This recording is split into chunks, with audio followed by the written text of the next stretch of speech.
नमस्कार दोस्तों, आप देख रहे हैं राज खबर। हमारी मौजूदगी पटना के गर्दनी बाग में है और 23 जुलाई से आज 14 अगस्त होने जा रहा है और पटना के गर्दनी बाग में भंते जी लोगों ने BT एक्ट 1949 को रद्द करने के लिए यहाँ धरने पे अनिश्चित काल के लिए बैठे हैं। हम इनसे जानेंगे। नमो बुधाय भंते जी। मंगल हो, कल्याण हो। हमारा नाम धमपाल भंते हैं।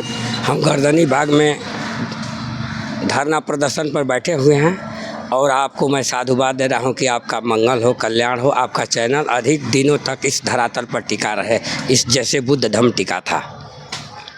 आप पटना के पाटलिपुत्रा धरती पे है, सम्राट अशोक का धरती पे है। आप इस पे क्या कहेंगे जो आज तक आपका BT एक्ट 1949 आपका सरकार रद्द नहीं कर रही है? आप उसी के आशा में बैठे हैं आप लोग।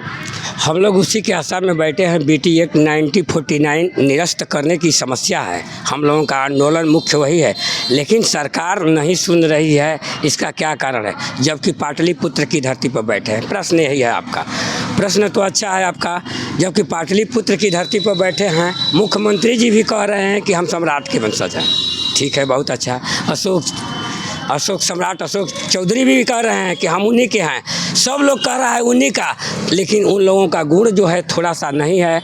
अब उसके बाद में BT एक्ट 99 जो है, ये 49 जो व्यवस्था है वो ऐसी व्यवस्था है कि उसको थोड़ा सा सोचने की बात है। अनुच्छेद 13 के अनुसार पर कहने के बाद में उन्हें निरस्त करने की है व्यवस्था, लेकिन अभी सरकार फंसा हुआ है।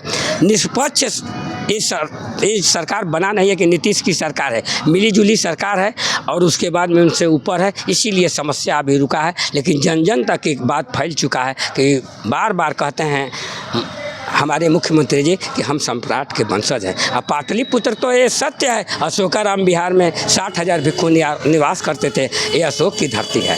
तो जन जन तक उन्होंने काम करेंगे, लेकिन थोड़ा देख रहे हैं कि समाज क्या करता है। ये अनिश्चित काल तक आंदोलन है। कोई ठीक नहीं है कि 1 साल 2 साल 5 साल 4 साल कोई भी सरकार आएगा, लेकिन ये सरकार को जब ले मुक्त नहीं करेगा तब ले धरना प्रदर्शन समाप्त नहीं होगा। लेकिन भंते जी, यहाँ के भारत के प्रधानमंत्री दूसरे देशों में जाते हैं तो कहते हैं कि हम बुद्ध के धरती से आए हैं। यहाँ के राजनेता लोग कहते हैं कि हम बुद्ध के धरती से आए हैं, लेकिन फिर भी आज BT एक्ट 1949 इतने दिन से धरना चल रहा है और साधु लोग, भंते लोग कहते हैं कि हमारे हाथों में सौंपे तो आज तक हाथों में दिया नहीं जा रहा है। इस पर आप क्या कहेंगे? इस पर नहीं दिया गया इसलिए कि इसका नेतृत्व बिहार की नेतृत्व करने वाला दूसरा राज्य था और भारत का नेतृत्व करने वाला दूसरा राज्य है, दूसरा देश है। जबकि पहन कर वस्त्र जाते हैं तो चीवर लेकर जाते हैं तो कहते हैं कि हमने बुद्ध की धरती से आए हैं। तो अच्छा कर रहे हैं, कोई दिक्कत नहीं है, लेकिन यहाँ आने के बाद में बदल जाते हैं। लेकिन यहाँ पर आने के बाद में BT एक्ट 1949 निरस्त करने की समस्या है, तो निरस्त कर दिया जाए, लेकिन ये किसके हाथ में कमान दिया जाएगा? क्योंकि इसलिए कि ये विरासत है किसकी? अशोक सम्राट की विरासत है। 84,000 स्तंभ बनाया गया, उसी स्तंभ में एक भाग है। तो बौद्ध की जो विरासत है, तो विरासत को ये संभाल कर रखने वाला कौन महापुरुष है? फिर दूसरे राज्य करेगा बिहार का नेतृत्व। अब स्वयं बिहार सरकार जान रही है, मुख्यमंत्री जी जान रहे हैं और प्रधानमंत्री भी जान रहे हैं कि बिहार का कोई पुरुष पैदा होगा तब उसके बाद में उसके हाथों में उसके जंजीर को सौंपा जाएगा। जैसे हम तो ये बात कहते हैं कि बिना बिहार का कोई देश को उन्नति नहीं होगा। यहाँ तक ले कि ज्ञान भी प्राप्त हुआ गौतम बुद्ध को तो बिहार की धरती से। यहाँ तक ले गांधी जी को आंदोलन भी करना पड़ा, तो चंपारण से शुरू किए यहाँ तक, तब आंदोलन सफल हुआ। ये भी सफलता मिलेगा तो बिहार से ही मिलेगा और बिहार की ही सफलता है। इसीलिए बिहार के जन जन तक हम लोग जगा रहे हैं। अब हम लोग जान चुके हैं कि इसका सेक्रेटरी कौन होगा, इसमें कितने भिक्षु, 9 भिक्षु में कौन सेक्रेटरी होगा, कौन उसका संचालन करेगा, कौन उसका देखभाल करेगा कि समिति हम लोगों का अच्छा ढंग से चलेगा। और ये बिहार का नेतृत्व है। अब बिहार नेतृत्व करेगा, दूसरे देशों को और दूसरे राज्यों को नेतृत्व नहीं किया, इसीलिए उन लोगों को नहीं मिला। कहना है कि बोध गया जो हुआ, हमारे गौतम बुद्ध भगवान का ज्ञान, वहीं से ज्ञान का उनको ज्ञान मिला था। इसी धरती पे हैं, बिहार के धरती पे हैं और गौतम बुद्ध का धरती पे हैं, सम्राट अशोक का धरती पे हैं। जिस जगह से आपकी सरकारें बात को सुन नहीं रही है, और इस पे आप क्या कह रहे हैं? इस पर हम यही कह रहे हैं कि सरकार सुनेगी, अभी नहीं सुन रही है। तो तीसरा पॉइंट मैं बोलता हूँ कि आज तक चक्रवर्ती सम्राट पैदा हुआ तो बिहार का है, जो जिस पाटलिपुत्र पर हम और आप बात कर रहे हैं। देर होगा लेकिन अधेर नहीं होगा, इनकी क्षेत्र छाया में अवश्य ही जाना पड़ेगा। सत्य परास्त होता है, पराजित नहीं होता है। तो हम लोगों का लक्ष्य है यही कि अब सुनेंगे, चूँकि इसलिए सुनेंगे कि बिहार का आदमी किसी दूसरे राज्य का नहीं आया है कि उसको भगा देंगे, चाहे हट जाएगा चाहे रहेगा। या 1 साल 2 साल 4 साल 5 साल 6 साल 10 साल 2 सरकार ने 3 सरकार आते आते हम लोग संकल्प लिए हैं कि इसको परिवर्तन अवश्य कर देंगे और भारत के जन जन तक फिर विकास का माध्यम हम लोग खोलेंगे। जिस तरह भारत अखंड भारत कहा अशोक सम्राट के बेरी भी, वो भी नीति कहाँ की थी, वो भी ज्ञान कहाँ का था, यही पाटलिपुत्र की धरती पर का ज्ञान था। और राजा भी बना थे सम्राट तो यही के थे। बाबा साहेब भीमराव अम्बेडकर कानून दे के गए, संविधान दे के गए इस देश को, भारत को। इस देश भी चलता है तो संविधान से चलता है, उनका बाबा साहेब का लिखा हुआ कानून से चलता है। और यहाँ के मनुवादी व्यवस्था जो है आज तक ठीक नहीं हो रहा है, और लोग राज के नेता लोग कहता है कि हम सब कुछ ठीक कर देंगे। बाबा साहब इधर संविधान को लेकर चलता है और बाबा साहब को भी हनन किया है लोग। तो ऐसा है कि कथनी और करनी में अंतर होता है। मीडिया आप समझिए, कहते हैं लोग और करते हैं कुछ। लेकिन ये बात आपको मैं बता देता हूँ कि आने वाला दिन में बिहार ही सबका नेतृत्व करेगा। ऐसे यहाँ के लोग उत्पन्न पैदा होंगे। जैसे कि भारत का प्रथम राष्ट्रपति बनने वाला डॉक्टर राजेंद्र प्रसाद बिहार के ही थे। कहने का मतलब है कि कितनी हम बात सुनाए आपको, यानी आग लगेगी कहीं अगर देश में तो लेकर गोईठा लेकर लोग दौड़ेगा, लेकिन आग बिहार से उत्पन्न तो होगी और पूरा भारतवर्ष तक फैलेगा और जन जन तक फैलाने वाला यहाँ महापुरुष पैदा हो गया। हम लोग स्वयं बोलते हैं कि संकल्प लेकर कि एक सरकार के बेड में नहीं समझौता होगा तो दूसरी सरकार में अवश्य समझौता होगा, लेकिन होगा। अब हम लोगों को कोई भयभीत नहीं होना है। चूँकि इसलिए नहीं भयभीत होना है कि हम लोग जन जन तक जगा रहे हैं। इसीलिए बार हम कहते हैं कि जागो जगत के लोग, बीती काली रात, हुआ उजाला धम्म का, मंगल खिला प्रभात, मैं भी दुखिया न रहूं जगत दुखी न हो, मानो जीवन जीने की कला, बौद्ध धम्म बताया सो, बौद्ध धम्म बताया सो। बौद्ध के धम्म में ऐसा शक्ति है, उन्होंने कहा कि बुद्ध कथा निर्वाण न सेनी, बुद्ध कथा निर्वाण न सेनी, प्रज्ञाशील समाधि त्रिवेणी, हर्ष कनिष्ठ शोक प्रतापी, नंदन साधु निकंदन पापी। ऐसी ऐसी बुद्ध की कथा में जब ज्ञान है, आज सब संसार के लोग आकर यहाँ बुद्ध गया में चरणों का दास बन के सिर पटक रहे हैं। और यहाँ के लोग नहीं जानते थे कि यहाँ कितना गुणवत्ता है तथागत बुद्ध। तो अब ये लोग भी पहचान गए कि विश्वता है हमारे की तरह, जैसे कस्तूरी कुंडल बसे मृग ढूंढे बनमाही, ऐसे घट घटी राम है दुनिया देखे ना। अब स्वयं में मृग जान गया है कि मेरे नाभिये में है, हम दूसरे जगह ना भ्रमण करें। अब यहाँ के लोग स्वयं नेतृत्व कर रहे हैं कि नेतृत्व के आधार पर बाबा साहब ने संविधान लिखा, सब लोग ले रहे हैं। लेकिन अब हम लोग लड़ाई लड़ कर लेंगे। कैसे लेंगे? शांति के मार्ग से होकर निकलेंगे। और उसके बाद में हम लोग जिस तरह बाबा साहब ने कलमों का इस्तेमाल किया उस तरह हम लोग अपनी बाणी। लेकिन बाबा साहब कानून दे के गए, देश को संविधान दे के गए, फिर भी उनको अपमान सहना पड़ा। ये देश में ब्राह्मण लोग अपमान किया। अपमान तो करवे न करेंगे, इसलिए कि ब्लड वो था तो बाबा साहब का ब्लड जो था वो ब्राह्मण ब्लड है। कैसे कहते हैं कि ब्राह्मण ब्लड है? आपको नहीं समझ में आता है? सविता का शादी हुआ तो ब्राह्मण समाज से हुआ था। क्या सविता अम्बेडकर ब्राह्मण थी? हाँ जी, ब्राह्मण थी। और वही ब्लड जो है आज नुकसान कर रहा है। कैसे ब्राह्मण कर रहे हैं उनको? हम ब्राह्मण इस तरह कर रहे हैं कि नाथूराम की वो बहन थी सविता। नाथूराम गोड जो महात्मा गांधी को हत्यारा थे, वो उनकी बहन थी? जी, वो हत्यारा नहीं थे, बहुत सज्जन व्यक्ति थे।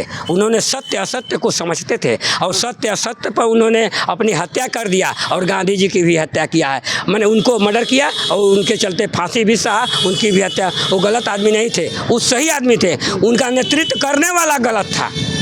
तो नेतृत्व कौन करता था उनका? उनका नेतृत्व करता था गांधी जी। तो बाबा साहब को नेतृत्व करता था कि सविता अम्बेडकर को करता था? सविता में अम्बेडकर का नेतृत्व करने वाले तो स्वयं अम्बेडकर जी थे, लेकिन वही सदिया कराए थे। शादी गांधी जी ने कराए थे सविता अम्बेडकर का, तो वही नेतृत्व करे या उनका देखभाल करे, चाहे उनका से समर्थन ले, जैसे करे। लेकिन वो ब्लड जो था वो अंत जाकर मिला है, नहीं तो किसी की हिम्मत नहीं है कि बाबा साहब के संविधान को न माने। न मानने वाले हैं तो उन्हीं लोगों हैं।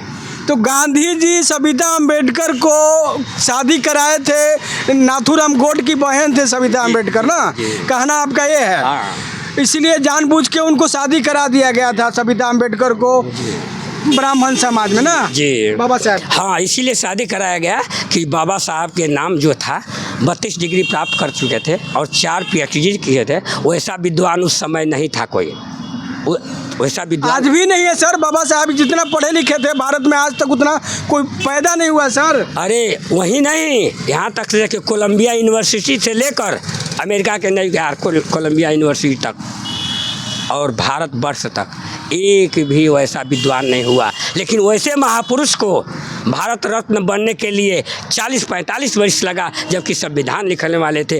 तो देर हो रहा है, अंधेर नहीं होगा। अगर संविधान बिगड़ जाएगा तो भारत का नेतृत्व बिगड़ जाएगा, और भारत का नेतृत्व बिगड़ जाएगा तो समाज अंधा होकर घूमेगा। और भारत जैसे पाकिस्तान में होता है प्रधानमंत्री की गति, वही हाल यहाँ का होगा। घर छोड़ना पड़ेगा, भागना पड़ेगा प्रधानमंत्री को, नहीं तो जेल में जाने पड़ेगा। संविधान रहेगा तभी देश चलेगा। तो जैसे बाबा साहब के साथ शोषण हो रहा था, उस तरह आज भंते जी लोगों को साथ बोधगया में शोषण हो रहा है। अरे शोषण तो हमेशा आया, सदियों से आया। सदियों से दो जगहों से झगड़ा हुआ। झगड़ा होने का कारण क्या था? एक बड़ा होता है, एक छोटा होता है। न छोटा बड़ा को कदर देता है, न बड़ा कदर देता है छोटा को। जैसे कि हिंदू धर्म था और बौद्ध धर्म था, दोनों में हमेशा बार बार, उस समय बुद्ध थे तभी लफड़ा था। बुद्ध था तभी बुद्ध की बाणी को लोग स्वीकार नहीं करते थे, और उसके बाद में बुद्ध मर गए तभी उनकी वाणी को स्वीकार नहीं कर रहे थे।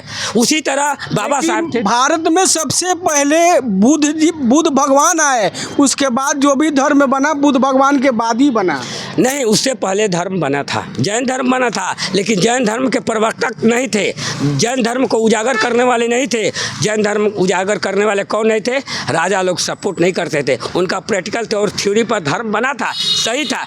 उसी पर तथागत बुद्ध ने घर द्वार छोड़कर अपने दुख का कारण देखकर, और उसके बाद में उन्होंने रोहिणी नदी का समस्या को देखकर उन्होंने घर छोड़ दिए। लेकिन उन्होंने घर छोड़े तो सभी के सलाह से चले गए। देश दो ही कानून को बचा दिए कि हमारा देश न रहे कि हम पर सब कुछ लागू हो जाए, इसलिए तो छोड़ दिए घर। लेकिन हमारे कहने का मतलब है कि आपको थोड़ा सा भी घबराना नहीं है।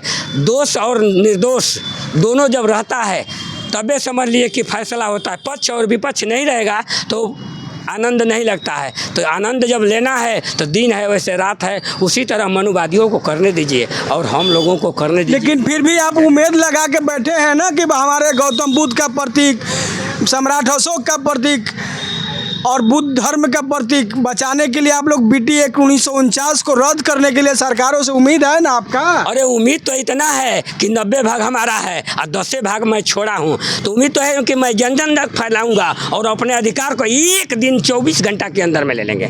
हमारा अभी बिहार जागा नहीं है। बिहार जिस दिन जाग जाएगा, अपना अधिकार अपना हक को समझ रहा है। अब हम लोग गली गली घूम कर जाकर धम्म देशना दे रहे हैं, बौद्ध धर्म का प्रचार कर रहे हैं और उसके बाद में फैला रहे हैं। देख लीजिएगा एक दिन ऐसा समय आएगा कि ये सरकार कहेगी कि हम मुक्त कर देते हैं, हमको रिहा करिए और हमको राह दीजिए इसलिए कि हम प्रधानमंत्री बने।